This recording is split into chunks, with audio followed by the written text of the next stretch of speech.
Khairul umur, sebaik-baik manusia, sehebat-hebat manusia. Kata doa Nabi, Allahumma barik li ummati fi bukuriha. Berikan berkah pada umatku ini di waktu pagi. Bukur, pagi. Bukratan, pagi.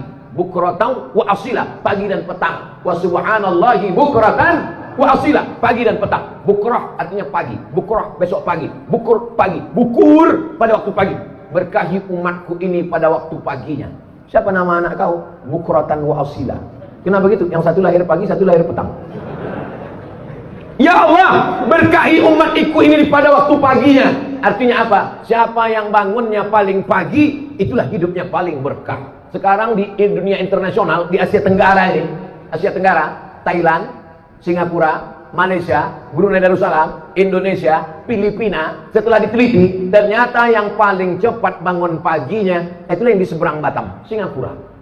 Mau Islam, mau tak Islam, asalkan dijalankannya sunnah Nabi Muhammad SAW, siapa yang paling awal bangun paginya, maka dialah yang paling maju. Singapura itu maju karena mengikuti sunnah Rasulullah SAW, paling awal bangun pagi. Belum lagi azan subuh, udah bangun orang Singapura. Orang kita disatukannya duha sama subuh. Saya dari Dewan Juri Musabaqah Tilawatil Quran, tinggal di hotel di samping pantai. Sholatlah kami ke Masjid Agung. Nama daerah tak usah sebutkan, menjaga kode etik jurnalistik. Sholat subuh dari hotel ke masjid, kiri kanan kedai kopi buka. Hebat, cepat betul kedai kopi ini buka. Belum azan masjid kedai kopi dah buka. Langsung tengok isi kedai kopi, ayah cincai-cincai lah. Yang minum kopi orang kita, yang pernah kedai kopi, ketika dia kaya duitnya banyak marah. Ngapa ini? Padahal dia lebih awal bangun. Prinsipnya jangan sampai rezeki dipatok ayam. Orang kita udah dipatok ayam, terkam kucing, diambil tikus, habis. Apa pun tak dapat lagi. Padahal yang punya hadis siapa? Nabi Muhammad SAW. Manusia ini ciptaan Allah. Dunia ini punya Allah. Kalau mau maju ikuti aturan, apa pula aturan setan? Dunia punya Allah. Manusia ciptaan Allah. Mau hidup ikuti aturan setan. Maka kita ini adalah hamba Allah. Apa kitabnya? Al-Quran. Siapa contoh teladannya? Muhammad SAW. Siapa teknisinya? Kalau kita punya TV, kalau kita punya mesin, kalau kita punya barang, kita beli ke pabrik, ada juklaknya, ada katalognya. Apa katalog hidup ini? Quran. Siapa model contohnya? Nabi Muhammad. Nabi tak ada lagi sekarang. Lalu siapa kita ikut? Al-ulama warasatul anbiya. Ikuti para ulama. Ulama yang macam mana? Ulama yang takut kepada Allah Subhanahu wa taala. Karena kata Allah dalam Quran, "Innama yakhsyallaha", yang takut kepada Allah, min ibadihil ulama. Ulama lah yang takut kepada Allah Subhanahu wa taala. Walaupun dia ahli fisika, walaupun dia ahli biologi, walaupun dia ahli matematika, kalau dalam hatinya takut kepada Allah, maka sesungguhnya dia ulama. Ulama artinya berilmu. Anak-anak kita mesti berilmu, tapi dengan ilmunya itu dia takut kepada Allah. Bukan dengan ilmunya itu dia buat pesawat canggih, tapi justru melupakan Allah. Dengan ilmunya itu dia buat TV mantap, tapi isinya melalaikan kepada Allah. Kemarin sore saya dikirim video tentang orang koma di rumah sakit. Menangislah suami sama anaknya, macam mana lah menyadarkan istriku ini biar supaya dia bangun dari komanya. Datang anaknya, papa, gimana caranya mama biar sadar ya? Gimana? Kita buatkan video TikTok. Karena dulu dia suka TikTok. Ini kalau kita buatkan video dia sadar. Itulah yang sekarang jadi tontonan orang. Bayangkan, mau menyadarkan dari koma pun mau dibuatkan TikTok. Nah, habis kiamat dari dunia. Lama saya menengok ini. Mau saya hempaskan handphone tuh. Ingat saya banyak WA di dalam, tak jadi. Gimana cara menyelamatkan ini? Kalau tidak kita bawa umat ini ke dalam masjid. Dari maghrib ke isya, jangan lagi ada TV, jangan lagi ada handphone. Tutup laptop, tutup shutdown komputer, masuk ke dalam masjid. Maghrib ke isya. Kita tiru pengajian, jadwal pengajian di Malaysia. Saya kalau ke Malaysia dulu sebelum Covid, setahun 2 kali. Itu pengajiannya di Malaysia tuh ngaji tak lama-lama, pendek aja. Dari maghrib ke isya 45 menit. Habis itu sholat isya. Selesai sholat isya, yang mau pulang silakan pulang, yang mau bertahan di masjid soal jawab. Ditulis di depan mereka pakai meja, mejanya tinggi, lalu ada tulisan bawah. Anda bertanya, Ustadz menjawab. Number, WhatsApp number. Nah, tulis semua. Jadi langsung dia tanya. Tak banyak-banyak, pengajian pendek aja ngaji. Yang lama makannya banyak. Setiap masjid ada dapurnya. Dapur umum. Jadi masjid tidak membeli nasi. Jadi masjid tidak membeli nasi dari orang yang memasak nasi tak ke masjid.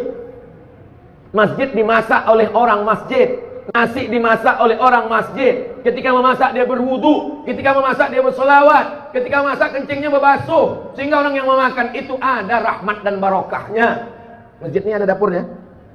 buatkan dapurnya. Sehingga kita, oh kalau begitu apalah guna nanti catering Pak Ustaz? Bagus, kalau membeli catering kepada jamaah, sehingga duitnya itu berputar di antara jamaah. Kalau duit dia banyak, dia akan bersedekah. Kalau duit dia banyak, dia akan belikan karpet masjid. Belikanlah uang kita kepada jamaah yang kira-kira kalau duit jamaah itu banyak akan balik juga ke masjid. Setuju? Itulah yang membuat orang marah kepada Abdul Somad ini. Abdul Somad cerita tentang duit, Abdul Somad cerita tentang politik, karena memang di mana-mana ceramah saya itu isinya 3. Perbaiki pendidikan, pengajian di masjid berkualitas. Perbaiki ekonomi, belanja kepada jamaah supaya duitnya berputar antara jamaah. Tahu ada jamaah yang punya penyewaan mobil, sewa mobil dia. Tahu antara jamaah ada yang punya laundry, pakai laundry dia. Tahu di antara jamaah ada yang jual buah, beli buah dia. Tahu jamaah ada yang jual tanah, kabarnya kau jual tanah. Iya. Tanah siapa yang kau jual? Entah, aku tak tahu tanah siapa. Bapak Ibu yang dimuliakan Allah Subhanahu wa taala. Masjid menjadi sentral tempat berkumpul. Ada orang yang sangat kaya, bingung mau kemana aku campakkan duitku ini Pak Ustaz. Bingung aku Pak Ustaz. Ada pula satu lagi jamaah yang sangat susah, tak tahu dia kemana mau mengadukan kesusahannya. Yang menawarkan duit pinjaman cuman rentenir, lintah darat. Semua yang di laut-laut ini kalau sudah naik ke darat jahat semuanya. Contohnya lintah darat dan buaya darat. Maka datanglah jamaah masjid. Masjid mempertemukan antara pejabat dengan rakyat. Masjid mempertemukan antara orang kaya dengan orang yang susah. Bertemunya di mana? Di dalam masjid. Itu siapa tuh? Kawan ayah. Ayah jumpanya di mana dulu? Di Masjid Nurul Huda, Perumnas Geria Sagulung Permai Blok E nomor 1A Sagulung Batam. Udah aku sebutkan alamatnya lengkap, tak juga datang, tak lah. Di mana jumpanya? Di masjid. Di mana disolatkan jenazahnya? Di masjid. Di mana dia mengadukan kesusahannya? Di masjid. Diangkatnya tangannya, Allahu Akbar, ditempelkannya keningnya ke lantai, lalu diucapkannya Subhana Rabbiyal A'la wa bihamdi. Kalau duitnya banyak, di mana diletakkannya duitnya yang banyak itu? Di masjid. Sampai ke masjid tengok, apalagi yang kurang. Ini nampaknya udah kecabut-cabut kubah ini. Berapa? Banyak. Ini nampaknya berapa? Ini nampaknya kipas angin tak hidup. Kenapa? Begitu. Jangan ketika duit banyak ke mall, pas duit tak ada ke masjid. Orang yang model begini, jenazahnya jangan disolatkan, bawa ke jembatan Barelang. Bapak Ibu yang dimuliakan Allah Subhanahu wa taala. Insyaallah tak ada. Itu maka saya katakan begitu. Insyaallah semua jamaah masjid ini baik-baik semuanya insyaallah. Amin. Jam berapa waktu sholat maghrib di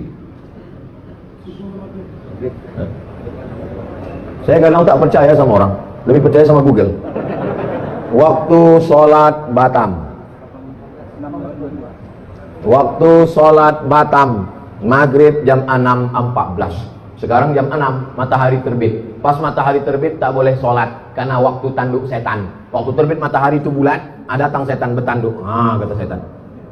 Matahari itu bulat gini. Waktu matahari bulat, datang setan menghampiri matahari dengan tanduknya. Jadi kalau ada nanti jumpa, mana tahu calon menantu Bapak, apa kabar Pak? Kata, sehat setan. Matahari bulat, habis itu keluar tanduknya. Berapa lama? Setinggi tombak. Setelah diukur menurut ilmu astronomi, setinggi tombak itu 12 menit. Jadi jam 6 lewat 14, genapkanlah 15. Sebetulnya 12, tapi karena kita udah lama berkawan, 15 saja lah. Pas jam 6.15 barulah boleh sholat sunat isyraq. Usolli sunnatal isyraq raka'ataini lillahi ta'ala. Jadi pengajian subuh itu kapan stopnya? Pengajian maghrib, dari maghrib ke isya 45 menit. Senin malam Selasa akidah, wujud, qidam, baqa, muqalabatul awadis, qiyamu binafsihi, wahdaniyah, qudrat, iradat, ilmun, hayat, sama, basar, kalam, tentang Allah, tentang malaikat, tentang azab kubur, tentang akhirat, tentang hisab, tentang Quran. Malam Selasa tafsir surat Yasin. Kenapa tafsir surat Yasin? Karena mau pindah rumah baca Yasin, mau nikah baca Yasin, tahlilan baca Yasin, mengusir hantu jembalang tanah Yasin. Tapi arti Yasin itu sudah tahu. Yasin, apa arti Yasin? Lakiku. Kemudian nama laki dia Muhammad Yasin. Tafsir surat Yasin, tafsir surat-surat pendek, tafsir Wadduha, tafsir Alam Nasrah, tafsir Qul Huwallah. Supaya apa? Supaya waktu sholat paham apa yang dibaca. Tak usah kaji-kaji tafsir tak tentu arah. Ini tafsir, kau ngaji tafsir apa tadi? Tafsir mimpi. Mimpi aja sekarang orang banyak takut. Mimpi aja dilaporkan ke polisi sekarang. 3. Hadis-hadis pendek, hadis arba'in. Itu yang kita kaji. Streaming itu namanya pengajian matan arba'in. Imam Nawawi namanya. Akidah udah, tafsir udah, hadis udah. Apalagi fikih, belajar tentang halal, haram, makruh, mubah, syarat, rukun, wajib, sunat, sunat muakkad. Nanti sekali-sekali 6 bulan sekali baru datang Abdul Somad tabligh akbar, pengajian umum, tapi mesti ada pengajian khusus. Jangan anggap pengajian umum ini dianggap ilmu. Belum, ini bukan ilmu, ini hanya membangkitkan semangat. Pengajian khusus mesti ada. Undang imam tadi ke rumah. Pak Imam, ada yang mau kubicarakan 4 mata ini Pak Imam. Kata Pak Imam, jangan kan 4, 3 pun bisa. Apa mau kau kata? Apa bilang kan? Aku malu Pak Imam. Apa malu Bapak? Anakku yang SD itu sudah hafal 1 juz. 1 juz itu dia. Terus apa masalahnya? Setiap dia pulang sekolah, dia mau ngulangkan hafalannya. Terus aku belum bisa ikro. Jadi selama ini gimana Pak? Selama ini aku pura-pura nganggu aja lah. Jadi aku mau belajar baca Quran sama Pak Imam. Tapi syaratnya kita berdua aja Pak Ustadz. Istriku sama anakku jangan tahu. Oke. Belajar tahsin sama Pak Imam. Dari mulai ikro 1, ikro 2. Ini kalau anaknya nanya, Papa udah berapa? Papa udah 4 juz Pak, jangan kau tanya-tanya. Maksudnya ikro 4. Belajar baca Quran. Tidak ada batasan ilmu dalam Islam. Tidak ada itu S1 22, S2 25, S3 27. Itu aturan barat. Dalam Islam menuntut ilmu minal mahdi ilal lahdi. Sampai liang lahat. Sampai orang mau mati di liang lahat pun ditalqinkan la ilaha illallah. Bahkan sudah mati pun talqin itu ada 2. Ada talqin ketika sakratul maut mau mati, ada talqin ketika sudah dikuburkan. Di Batam orang mati sudah dikubur masih ada baca talqin. Banyak yang tak menengok jenazah nampaknya nih. Nampaknya jenazah di Batam main hanyutkan aja. Masih dikubur kan? Dikubur. Setelah dikubur itu dibacakan talqin. Hai fulan bin fulan, kalau datang malaikat maut bertanya kepada engkau, man rabbuka, katakan Allah. Man nabiyuka, katakan Nabi Muhammad SAW. Ma imamuka, katakan Al-Quran. Ma kitabuka, katakan Al-Quran. Siapa saudaramu, katakan saudaraku orang-orang beriman. Kenapa lagi disampaikan itu padahal dia sudah mati meninggal dunia? Begitulah maknanya 2 talqin itu. Pertama mendoakan dia, yang kedua ini jamaah hatinya sedang lembut karena tetangganya baru meninggal. Ini jamaah hatinya sedang lunak karena ayahnya baru mati, karena emaknya baru wafat. Mumpung hatinya sedang lembut, diceramahilah sama ustaz. Jangan mengubur orang macam mengubur kucing. Gali tanah kubur dah. Tak didoakan sudah putus. Tak didoakan Pak, sudah putus. Kalaulah putus amal orang hidup kepada orang mati, ngapain ada sholat jenazah? Betul? Nanti kalau ada orang mengatakan, jangan doakan, udah putus. Nanti kalau dia mati, tak usah sholatkan. Ditanya sama anaknya, enggak kita sholatkan, udah putus. Sedikit putus, sedikit putus. Itulah tausiah kita pada subuh ini. Sebelum jam 6.15 kita jawab pertanyaan-pertanyaan berikut. Assalamualaikum Ustaz Abu Somad. Waalaikumsalam. Di akhir zaman umat Islam akan terpecah menjadi 73 golongan. Yang akan masuk surga hanya 1 golongan. Golongan mana tuh Pak Ustaz? Golongan saya lah. Apakah kita berada di sini termasuk golongan itu Pak Ustaz? Udahlah kau bangun subuh, mandi kedinginan, jalan kaki ke Masjid Nurul Huda, pengajian, sholat subuh berjamaah, ragu pula masuk surga. Ada orang yang tak mandi wajib, tidak bersedekah, tidak sholat, yakin masuk surga. Kau udahlah mandi, bersunat, sholat, puasa, ragu pula masuk surga. Jadi sebetulnya apa yang membuat umat Islam ini ragu masuk surga? Man qala la ilaha illallah Muhammadur Rasulullah dakhalal jannah. Siapa yang mengatakan la ilaha illallah Muhammadur Rasulullah pasti masuk surga. Yakin apa tak yakin? Percaya atau tak percaya? Sataftariqu ummati ala iftaraqatil yahud ala 71 firqah. Yahudi terpecah 71 golongan. Iftaraqatin nasara ala 72 firqah. Nasrani terpecah 72 golongan. Iftaraqat ummati ala 73 firqah. Umatku terpecah 73 golongan. Yahudi 71, Nasrani 72, orang Islam 73. 71, 72, 73 ini bukan angka nominal, tapi angka jumlah menunjukkan bahwa perpecahan umat Islam lebih banyak daripada Yahudi dan Nasrani. Bukan angka nominal. Setelah dihitung-hitung ternyata Yahudi lebih dari 71. Ternyata Nasrani lebih dari 72. Ternyata umat Islam lebih dari 73. Adin, bang, abang sayang tak sama adik? Sayanglah Adinda. Siap abang nunggu adik semester 7. 1000 tahun kan ku nanti. 1000 tahun itu angka nominal atau makna kiasan? Kiasan. Ada pula ada orang Batam umur 1000 tahun. 40 aja bengek. Arti 1000 tahun itu artinya makna kiasan. Begitu juga dengan 71 Yahudi, 72 Nasrani, 73 Islam. Bukan angka nominal. Jangan nanti dihitungnya. Umat Islam 73, NU, Muhammadiyah, Persis, Nahdlatul Watan, Al-Wasliyah, FPI, GP Ansor, dihitungnya semua. Habis itu baru ditengok. Mana yang masuk surga itu ya? Tengoknya, oh ini yang masuk surga. Apa kelompok apa nih? Sahabat UAS. Bukan begitu cara berpikirnya. Bahwa kita terpecah lebih banyak dari Yahudi, lebih banyak dari Nasrani, lebih banyak daripada Yahudi. Lalu kemudian mereka bertanya, lalu di antara yang banyak itu siapalah yang masuk surga itu ya Rasulullah? Apa kata Nabi? Ma ana alaihi wa ashabi. Orang yang mengikut aku dan seperti sahabat-sahabatku.